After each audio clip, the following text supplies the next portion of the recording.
Huge trees covered the hills with a green mantle. Gloom hid the lower branches, but high above, they lifted pyramid crests, bright in the sunshine. The trees along the Oregon coast took my breath away when I first saw them. Seeing logs on the mill pond makes me feel proud.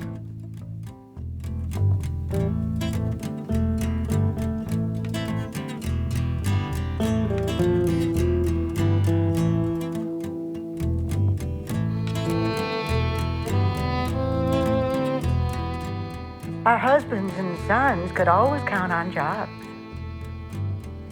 Until the mill closed.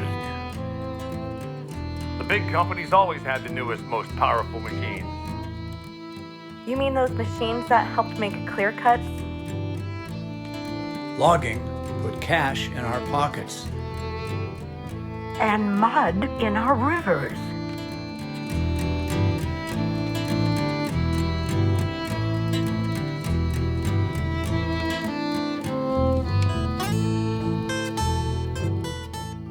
With the Panama Canal about to open, the city of San Francisco planned a World's Fair for 1915. At the fair, Oregon advertised its logging industry with this building: 48 Douglas fir logs, each 42 feet tall and 6 feet across, supported the massive structure.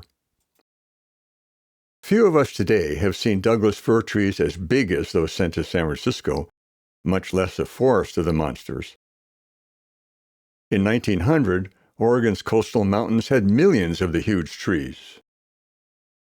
This drawing from the 1920s reveals the mountains from the Columbia River to the California state line covered with trees.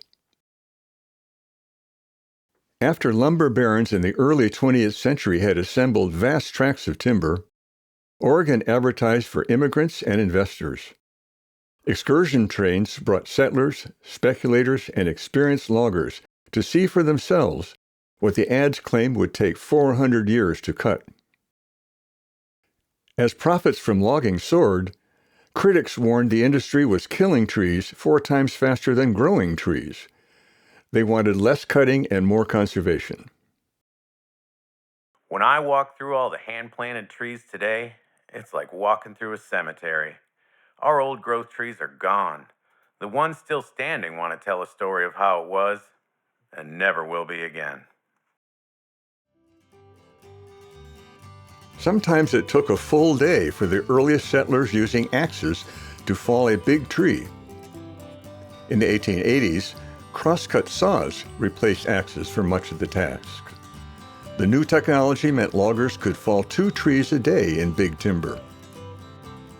Experienced loggers said crosscuts sang a smooth swish, swish as they cut. Wedges pounded into the cut prevented the tree from trapping the blade. There's a lot of procedure to fall in a tree. You got to know which way it leans, then find the best lay for it, all the while keeping safe. You got to hit the spot where you want it to fall. You got to put it where it saves. That's where the money is. Old-time loggers never missed a chance to show off for a camera.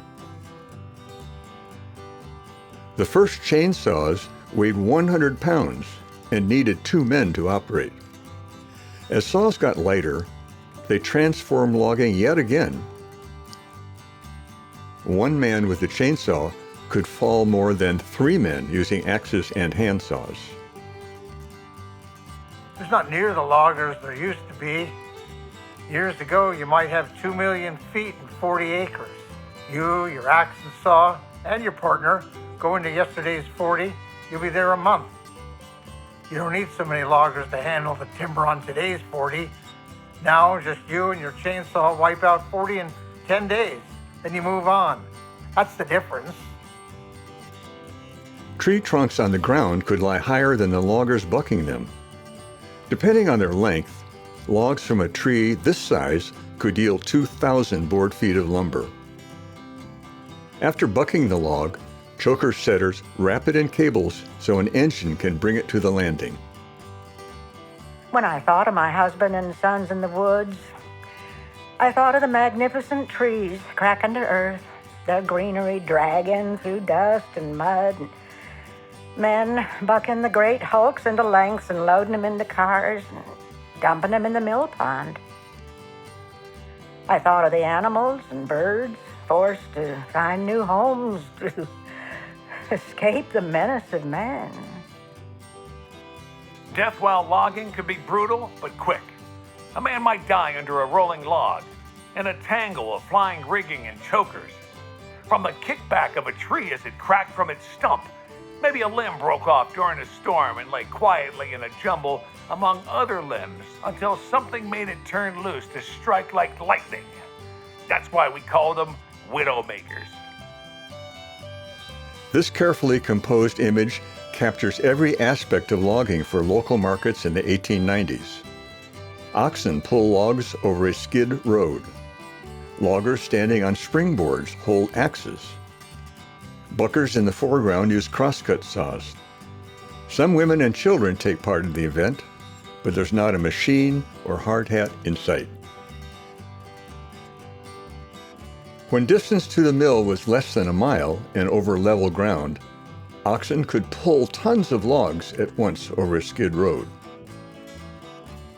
By the early 20th century, steam donkeys had replaced animal power for moving logs. Donkeys were engines using rotating drums to pull cables. With cables attached to a distant tree, a donkey on wooden runners could pull itself toward its next task by reeling in a cable. This photo of an umbrella on the donkey engine at the Tillamook Forest Center conveys the size of the huge machines. The 8-man crew for the donkey included 2 men to split a cord of firewood per day for the boiler. Steam engines needed water, but I was never okay splitting wood. Splitting for firewood ain't logging. Logging crews attracted experienced men from around the nation and the world. States included Michigan, Wisconsin, and Minnesota, whose forests had been cut over. Countries included Sweden, Finland, Denmark, and Norway with long traditions of logging. Once in Oregon, men tended to gather into crews with similar regional and national roots. Logs skidding up to the spar tree and ground lead logging gouged huge ruts that rain filled with mud. As the logs burrowed into former creek beds, they formed moving dams of brown water. Brooks, once splashing clear from the canyons, became rivers of sludge. Power from steam donkeys made high lead logging possible.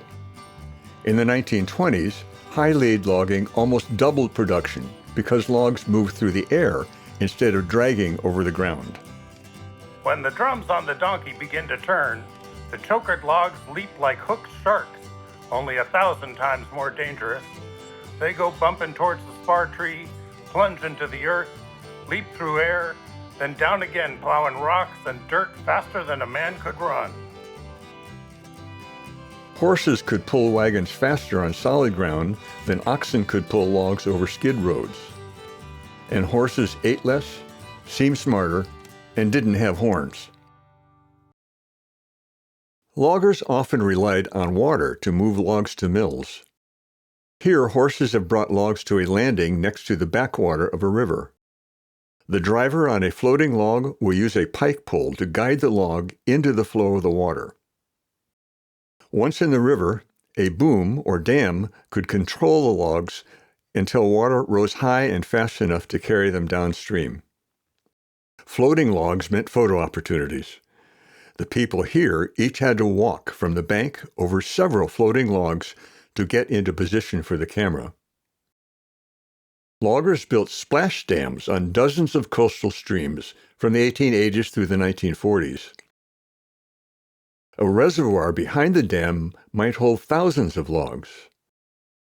When logs were released from a dam, drivers would herd them downstream.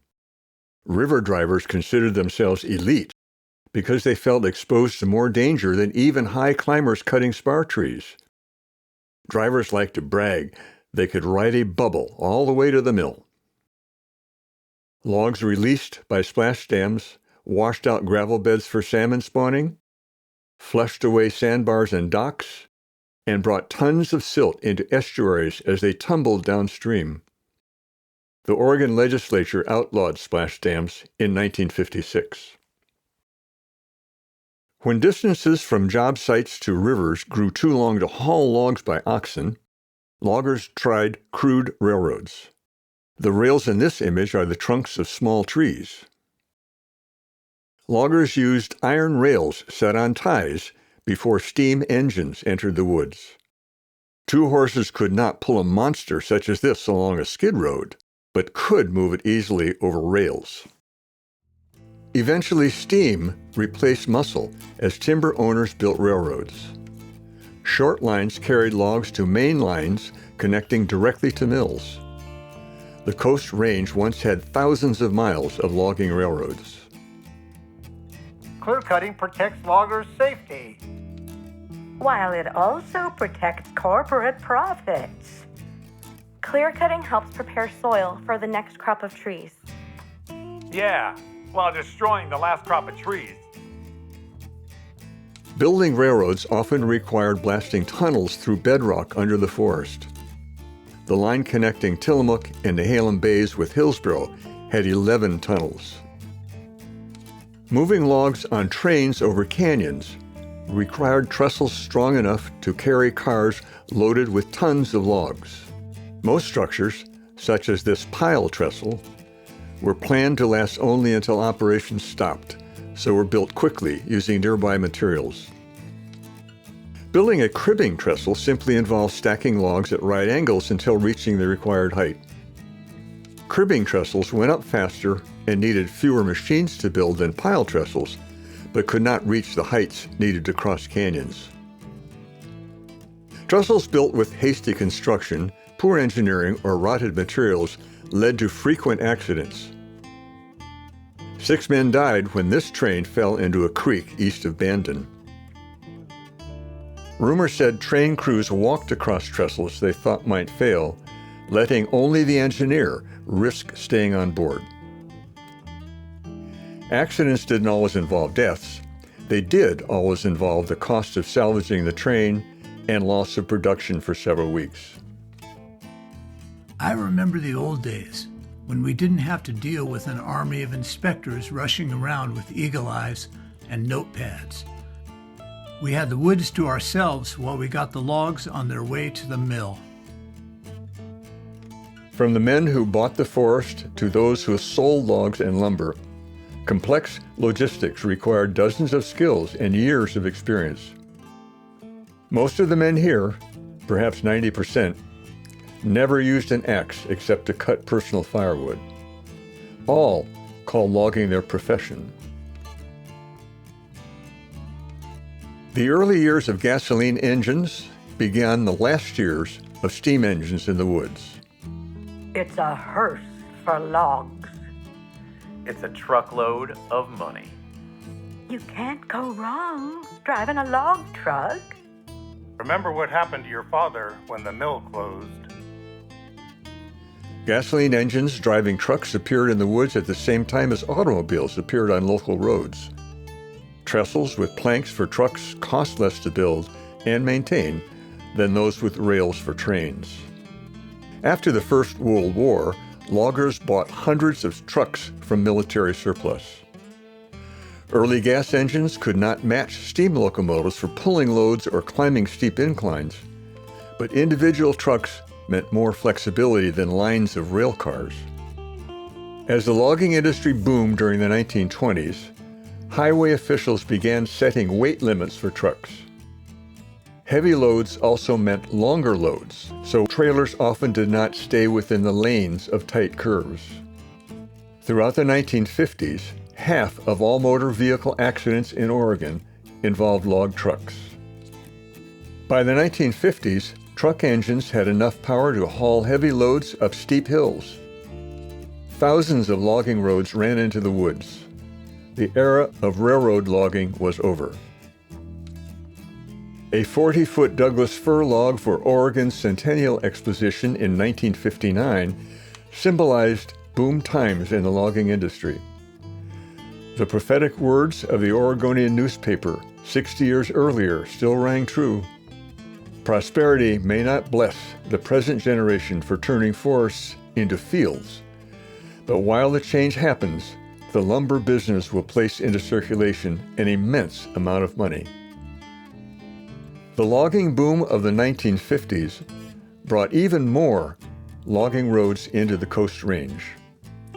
During those post-war years, the nation needed lumber for millions of new homes and thousands of new schools, churches, hospitals, stores, and office buildings. Rebuilding Europe added to the huge market for wood products from America. Lumber confirmed its vital place in the national economy. The early days of logging found many small mills close to a supply of trees. Animal power could bring logs for the homes, barns, schools, and churches of the homesteading years. The mill could deliver lumber to buyers on farms and in nearby towns. Loggers used steam power to run portable mills, making lumber from nearby timber. Portable mills used circular saws whose blades could measure as much as 6 feet high. Huge bandsaw blades could cut larger logs than even the biggest circular blades, but were not suited to portable mills. Wigwam burners at large mills were huge burn barrels. Conveyor belts fed bark, sawdust, and chips into the top of the structure to the fire below. Screens let smoke out, but not cinders and sparks. Anyone who once lived within a mile of a burner remembers the constant smell of wet wood smoldering. The Hammond Lumber Company operated this mill near Astoria. The railroad on the trestle bringing logs to the pond at the left was a main line running east. Spur lines ran south from the main line into the hills of Clatsop and Columbia counties, opening vast tracts of timber. Lumber could go east by rail to Portland or south by schooner or barge to California. Large mills along major waterways shipped lumber by sea to boom towns in California. The schooner Alliance, loaded with lumber from mills in Bandon, symbolizes the trade. This barge heading out from Bandon carries 3.5 million board feet, beyond the capacity of even the largest schooner. In the spring of 1918, the U.S. Army needed spruce lumber to build airplanes for the First World War. Builders wanted spruce for airframes because spruce is lighter and stronger than other woods. Toledo was an outlet for billions of board feet of standing timber, so Army officers decided to build this mill there. After the war, the Pacific Spruce Corporation bought the government's timber holdings, the Toledo Mill, the railroads built by the soldiers, and all the remaining equipment. Log ponds for large mills could hold thousands of logs to cut into millions of board feet of lumber. This pond near Garibaldi held logs brought into Tillamook Bay by trains from job sites on the Kilchis and Nehalem rivers. A trainload of logs for the mill in Wheeler represents the value of rails for coast cities like Tillamook, Newport, Florence, Coos Bay, and Bandon. As mills received ever more logs and grew larger during the 1920s, they needed more and more workers. Housing developments for workers, subsidized by the mills, developed in towns such as Vernonia, Toledo, and Bandon. People living on Mill Hill and Wheeler still use the name and enjoy living in many of the houses built over 100 years ago. The Depression of the 1930s sent the logging industry from boom to bust. Building permits fell by 75% from their high in the roaring 20s. The price of lumber fell by almost the same amount. Communities based only on lumber became almost ghost towns as their mills closed. At the turn of the 20th century, many logging camps seemed like larger versions of a typical homestead. Buildings made from shingles and slabs, horses, oxen, women and children in the yard, men with handsaws for turning logs into lumber. During the 1920s, corporations built logging camps throughout the Coast Range. This camp for over 100 workers perched on a mountainside east of Tillamook was one of 3 used by Whitney Logging. My grandfather told me how much food he needed to work 10-hour days. Breakfast was 6 or 8 eggs, a dozen pancakes or donuts, half a pound of bacon, and all the coffee he could drink. Lunch in the woods was 4 or 5 cheese sandwiches, apples in season, and water. Dinner was always a pound of beef, 4 or 5 baked potatoes, half a pie, and more coffee. I said, "Grandpa, that's 5,000 calories a day." Grandpa said he knew nothing about calories, but did know nobody went hungry or got fat. No talking while eating. The cook wanted everyone gone within 15 minutes so the crew could prepare for the next meal. We worked in the mud and rain, did without showers, and slept in a drafty bunkhouse, all with few grumbles, but cut back on the quality and quantity of food, and we would hit the roads and spread bad words about that camp's food. The camp with the best food got the best men. Simple as that. We wore wool underwear and usually went to bed with it wet. Maybe not take it off for 3 months. Boot grease, kerosene, sweat, pot smoke, and musty clothing combined for an oppressive aroma. On Sundays, some of us heated water on the stove to wash our clothes. Everyone else, they lived with the stench. Logging required hundreds of machines and tools kept in working order. Maintenance crews had axes and saws to sharpen, cables and tongs to repair, steam engines to clean and grease. The massive engines on steam dokies demanded constant attention. Men who sharpened saws ranked with chefs in status and pay. Teeth must align properly. Points must be wider than the blade because the blade can crack if friction with the log makes it too hot. Loggers claimed an overheated saw could fly into pieces in a sudden rage. Camps with housing for married men might include a grade school looking like hundreds of others in rural communities. Teachers said kids liked the style of a one-room school where they read while teachers divided their time and where older kids taught younger ones. Teachers like working in camps because loggers raised their children to obey, pay attention, and work hard. A camp made of train cars was an entire community ready to move when the timber ran out. Trains could include a mess hall, kitchen, bunk rooms for 100 men, boiler and turbines for electricity, toilets and showers, maintenance, and offices. All on separate cars 14 by 64 feet. A certain type of man would stay a few days, then quit because the weather's too hot, weather's too cold, too much rain, food too greasy, coffee too weak, too many sweets, too many fins, workday too long, not enough work, bunkhouse too cold, bunkhouse too hot, bunkhouse stinks, or anything else you can think of. Bosses could spot one of these guys a mile away. Logging camps located on the main line of a railroad could consolidate logs from spur lines east in the hills and move the logs to mills west along the bays. This base camp on the Nehalem River served 4 spur lines 30 miles inland near the crest of the Coast Range and 7 mills along Nehalem and Tillamook Bays. Small cars called crummies took people to and from the woods. Bosses, cooks, buckers, drivers, everyone all together. Crummies helped end isolated camps by making it easy to live near towns with high schools, churches, stores, and telephones, maybe even a movie theater. Convenient transportation led to larger camps close to more workers. When men lived at home, camps no longer provided 5,000 calorie days. Some men complained they missed the camp life free from the rules of polite society. This video and the book on which it's based were made possible by thousands of photos taken by dozens of photographers.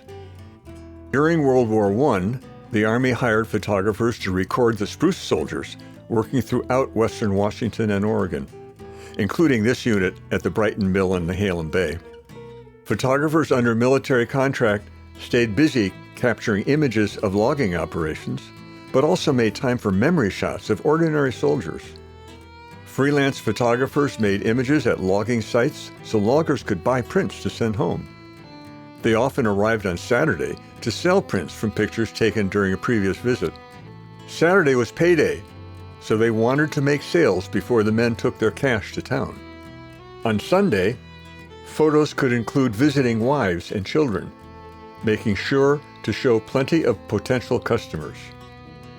Historical archives throughout the Northwest protect the legacy of those hardy photographers.